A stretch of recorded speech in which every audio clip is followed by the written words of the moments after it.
The other thing that you have to do as a leader is to be honest about the injustices around you.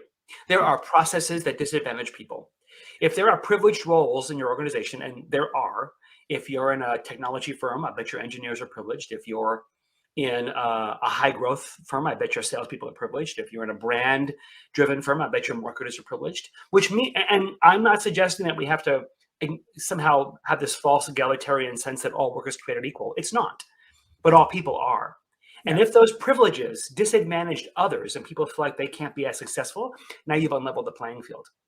Yeah. If you can't be sure that everybody on your team believes without a doubt that no matter who they show up as, no matter what they look like, no matter where they've come from, they have as much of a chance of success as anybody else in your organization, you have to right those wrongs. And when you see injustice, when you see unfairness, when you see a microaggression, when you see somebody treated unfairly, for goodness sake, when you do it, Yeah. if you're not taking responsibility for that and advocating for justice for people, your silence is consent. You're then condoning the injustice. And until people see you righting that wrong, using your power for greater good, your credibility will be short-lived. Yeah.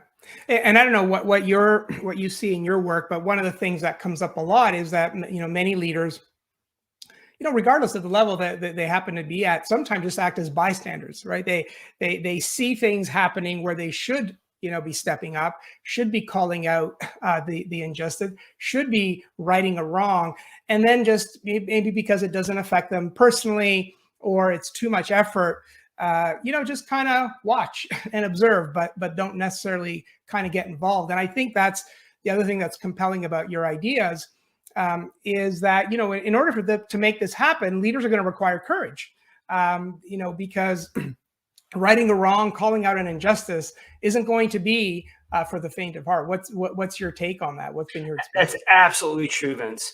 And if you can't shift from being a bystander, telling yourself that it's not your job, to an upstander that actually stands up for goodness, your team won't want to follow you. Your discomfort is irrelevant.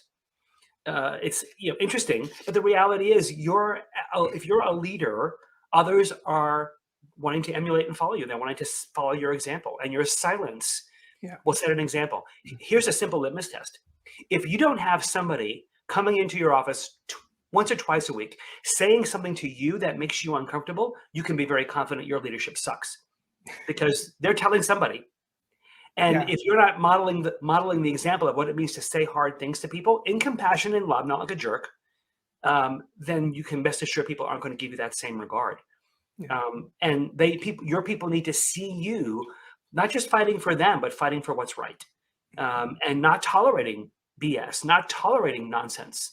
It doesn't mean you have to be successful with every stance you take, but you have to let people know that you share their sense of right and wrong, you share their sense of injustice, and you advocate for what's right. And even within the means of what you may not be able to change the performance appraisal system that sucks, but you don't have to administer it in the same offensive way.